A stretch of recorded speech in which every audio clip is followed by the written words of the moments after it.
Hi guys, I'm Dan at vintagefellow.org and today, well, I can't hide from it any longer. It's about time we tackled the paint on this Carrera Podium 1 that we picked up last year. If you remember, did a video on it as to what to do with this bike, because to be fair, it's the best, worst bike I think I've seen in a long time. Best because of what it is, worst because of how it's been treated.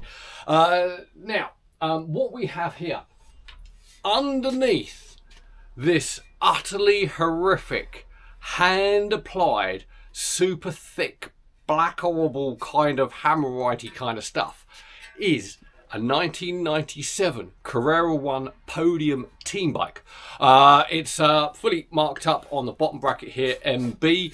That's the rider's initials. Obviously, kind of wanted it to be Michele Bartoli, but no, wrong size for him. This is Marco Bellini, an Italian pro from that era, and this is his 1997 team bike. Also, what makes this stand out from every other steel frame bike, let alone team bike, is this one was made by the legendary Dario Pegoretti. We can tell that because there's a few details on here that stand out, especially from that year. The drop seat stays at the back here, but steel lugged construction at the front, obviously the number hanger, but also Pegoretti at that time, he was making selective frames for Carrera. The following year he did all of their team bikes, but you can tell because it hasn't got internal cabling like most of the other Carrera ones. This has external cable routing, which is very distinctive to a lot of Pegoretti made bikes. He did Pantani's bikes when he was riding for Carrera in the same style, and also steel vintage bikes over in Germany have a customer version, so not a team version but a customer version where Dario Pegoretti made steel frame of the same year in blue, and it's pretty much identical to this one, just not with the team lineage or race number hanger. We can also tell it was blue to start off with because we have the blue knocking around in little corners and stuff like that from the original paint. Yeah, there's a bit of it kicking around the bottom here. And that was one of the questions I asked you guys, because this year, 1997, they are a fairly regular metallic blue throughout with decals on. The year after, they went for a blue, orange, white fade, which I kind of like. It's pretty racy, great for the time, late 90s. But you guys were right. You said go for the blue. You know me.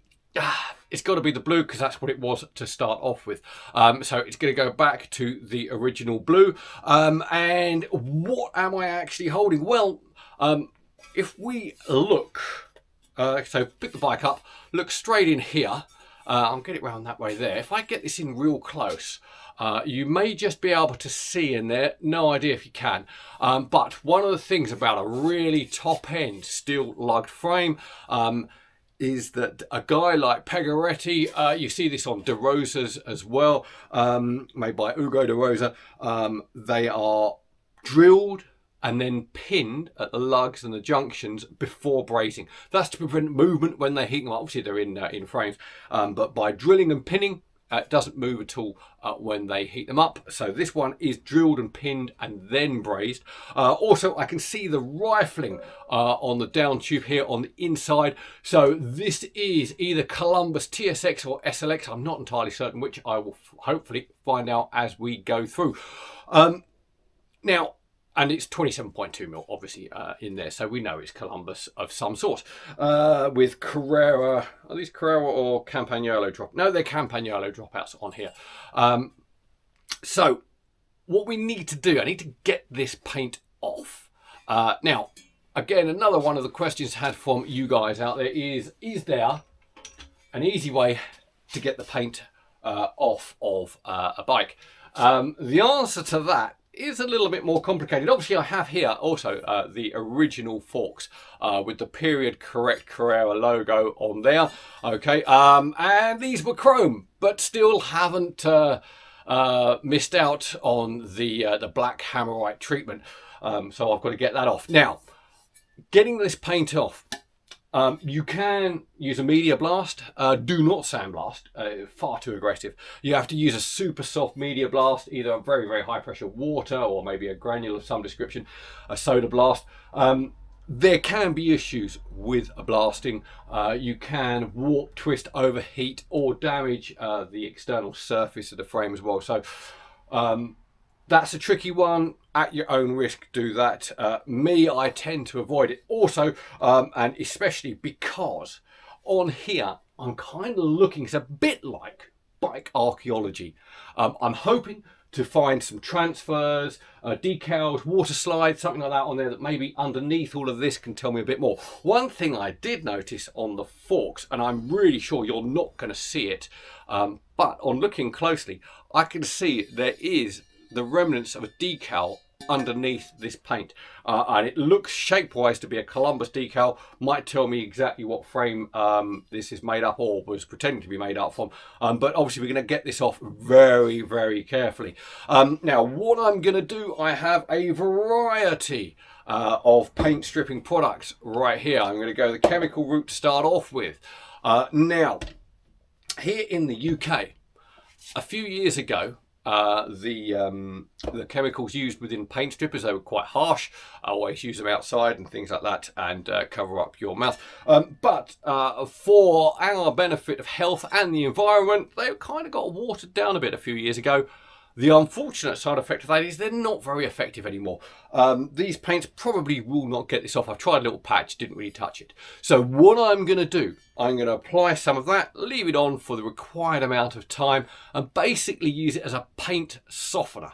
And then I'm going to try and get it off on the wheel or the brush and see what happens from there. But also I'm trying to go careful on any of these areas where the decals are, because I want to kind of see if there's anything underneath this horrible paint that can tell me what the actual frame was made of, or any other details like that. But in the meantime, I'm gonna cover this all in some horrible stodgy stuff. And that was a bit of an unexpected result. I'll get you in close there. One of the products, I think this was a Genolite, has reacted really well with whatever this horrible black paint is. So it's lifted it nicely. So I'm just going to scrape this off, and then I'm going to get on the wheel and see what's left of the chrome. This kind of chemical, it won't touch chrome, so there's nothing to worry about that. I'm fearful as to what's left under here, as to the reason why they may have keyed up the surface before they painted it. I have no idea, but let's find out now. Okay, that's scraped off the worst of the paint. Like the frame, unfortunately, yeah, as well as being painted black, it had been painted red as well. So that's kind of under there.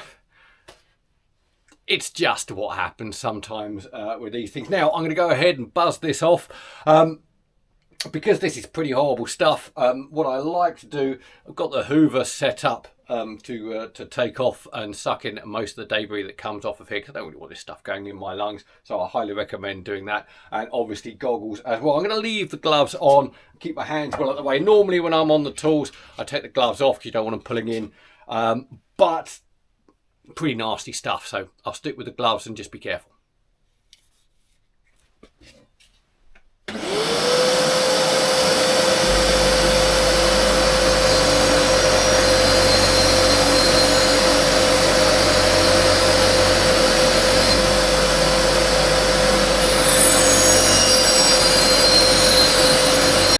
I've gone ahead, used the paint stripper to get the black off of the frame. Interestingly enough, if we look down here, there is loads of the original blue left on here. Basically, whoever painted this, and by the looks of it, red first, black at a later date, didn't get into the nooks and crannies. He just kind of left the harder to get to parts. It's a real shame, actually. If he'd have left all of that blue and then just painted over it, because the blue is an original paint, much thicker, much stronger, better applied, it hasn't reacted at all with the paint stripper. And I've seen this before on another frame I'll introduce you to at some point. But if he'd have left that and not bare metaled it, I could have rescued probably the original paint with some sympathetic paint restoration, because the paint stripper hasn't touched the original paint. But unfortunately, someone else has touched it, and yeah, they've well and truly wrecked it. Now, I've put it on the wheel quickly in a couple of areas. As expected, I'll get you in close there. These are Chinelli lugs, and on the bottom bracket shell just here, you might be able to make out we have a 2 and a 2 and a 2. So basically this is rider number 2, and we've got MB on here as well for Marco Bellini. This is kind of what we would expect to see, but interestingly, fascinating, didn't expect it, didn't have any idea, we've got a chrome rear triangle, which of course someone has painted red at some point, then painted black, and it's had some decals stuck on the chrome as well on top of the paint. So, you know, it's been a challenge. Unfortunately, the original decals on here, they were whacked off when whoever did the bare metaling, you know, they just got rid of everything. But I can see ghosts in areas of where decals went and what they were. Now, interestingly enough, there are not a lot of photographs of this year's bike, because these bikes were very specific again to this only this year, and the colour code and the decals were only for Carrera team bikes of that year, which Asics CGA was the team using them. But I did manage to track down, courtesy of the Graham Watson website, a great photograph of Claudio Chiappucci on his version of the same frame. He's got blue forks on here, no rear chrome triangle, but it's effectively the same bike. Now, great thing about photographs like this, it helps with the detecting and the archaeology. If we look at the forks up front here, I can see, as I knew, that slightly triangular Columbus sticker, but also at the front there, the ghost I couldn't figure out is a Carrera ghost. So if we look on the forks here, you might just be able to see there that there was that Columbus sticker, but at the front here we could just about see the ghost there. That's the Carrera sticker, so we know what goes where, which is great. Also looking on here, obviously Chiappucci's frame, totally custom built for him, but I can tell it's a Pegoretti frame. If I get you in close there, we will see there is the externally mounted cable mounts, not the internal routed that we see on the regular production bikes. So you're looking at the same brazier, the same builder built these two bikes. But we know that's Dario Pegoretti, which is kind of cool. Now, I'm going to get this back on the wheel, and I've got a few hours more effort to bring this back. But the great thing, from what I can see so far, the frame's straight, there are no dinks, no cracks, no big filling areas, so overall we are looking good.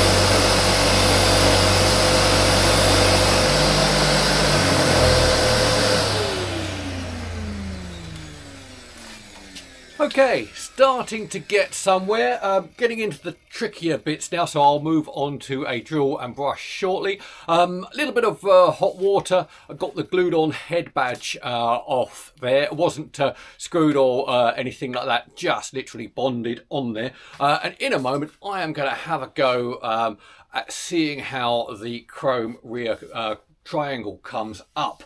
I've had some success with the forks. They've come up pretty well, so I'm hoping the rear triangle does the same. But I'm going to go much more gentle on the wheel just to get rid of the paint, and then I'm going to move on to the mop with a soft red rouge compound, and then I am going to polish this probably for a few hours, and then see if I can get some luster back up in this rear quarter. But wish me luck.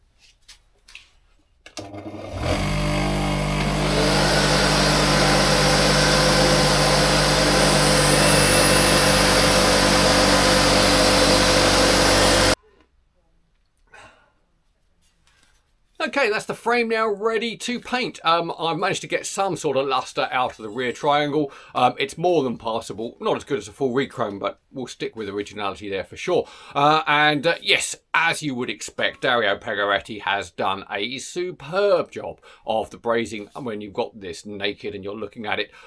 There's no over braze, there's no drips, there's no lumps, there's no scorch or burning. It is just gorgeous. I'm almost tempted, almost just to clear coat it and leave it as it is. But because it's a team bike, we have to paint it. And speaking of paints, I'll be using aerosols on this one, but these are car factor. So these are automotive car paint aerosols. And what they do, they will mix the paint for you there, thin it, filter it, put it in a can and pressurize it. So it's exactly the same as automotive paint, like you're putting it through a spray gun. The only difference is you can't control your flow rates and things like that, but they are considerably better and more durable than just ordinary shop bought stuff, especially when it comes to 2K clear coat, which is the stuff where you have to pop the little bit at the bottom, the actuator, to get it to go off hard, and that stuff is epic. But we'll go through that in a moment. First step, I've got to degrease this to within an inch of its life, mask up the rear triangle, and then get the primer on. They're going to go with 2 coats of primer and then 1 thin coat of colour, which looks like a guide coat, which I'll then rub right back.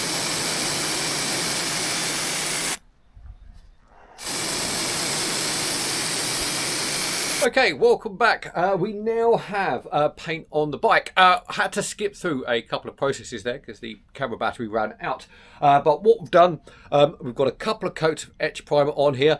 I then put a thin coat of blue on, which I then rubbed right back with a very fine wet and dry. That's called a guide coat. That's not about colour, but you use a contrasting colour to your undercoat or base coats, and you take that right back so as the primer is then showing back through, and that shows you very clearly if you've got any issues, lumps, bumps or anything like that, and you get a nice even surface then. And then I've gone ahead and put 2 coats of the correct coloured lacquer, correct coloured blue metallic on here. Now interestingly, when you are spraying any metallic paint, it's really important to keep a nice smooth action over the whole thing.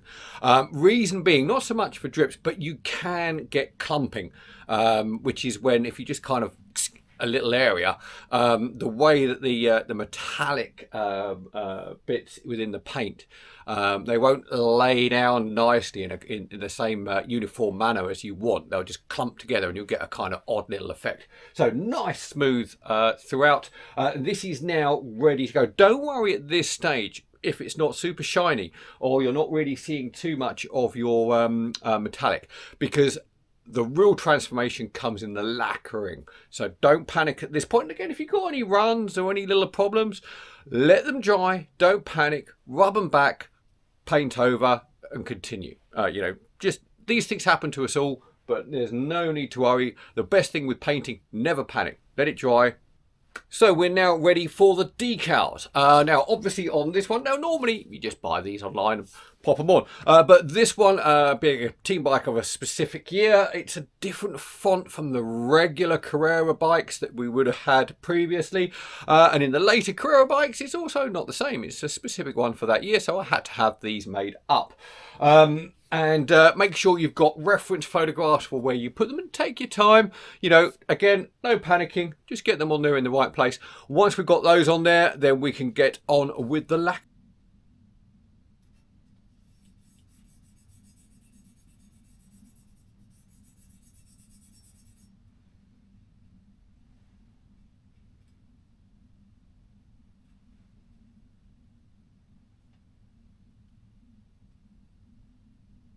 Now, I'm not sure why, but I always find putting decals on a freshly painted frame just a little bit unnerving. I think it's because, you know, if you kind of rip or tear a decal, you've got to get it off again. Fresh paint, it hasn't really hardened yet. You haven't got the hard lacquer on there yet, so you could damage that as well. But these have all gone on really well. I'm very happy. There are quite a few decals on here. Being a team bike at this era, late 90s, they seem to festoon them with stickers all over the shop. But hey, I've done my best to recreate what we have. One thing I have noticed looking closely at the Claudio Chiappucci photo, there is some kind of like wavy thing in decal going down here, quite a light soft colour, but I couldn't make it out properly. I couldn't see exactly what it was, so I've decided best not to recreate that. If you don't know exactly what it is, I've just left it like this with the contrasting light red to blue, which I can definitely tell it is from the photos. Now, last stage of the painting, it's time for our 2K clear coat. Now, when you're clear coating, I highly recommend 2K. And you can tell you've got 2K because on the bottom there, a real 2K requires mixing. So inside there is a little thing that you're going to twist and pop and then shake like mad, and that's the activator releasing into the 2K clear coat. And that is really shiny, really durable. If it hasn't got the little twisty poppy thing, you've just got a regular lacquer. So that's what you're looking out for. And on here, I'm probably going to put 2 coats, maybe 3. But with this stuff, once you've actuated it, you've only got a couple of hours of spraying time before it actually starts to set properly in the can. So just get a couple of coats on there nicely and then leave well alone. Okay, head badge wise, I'm going to stick that on afterwards. Okay, but we'll come on to that in a little bit later. But first off, I'm going to pop this and then obviously correct breathing apparatus and everything else, because this stuff is pretty...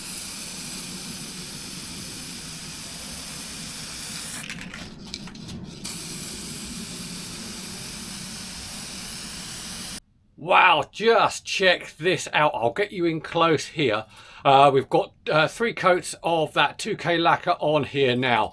And yeah, we got a lovely glossy shine on here.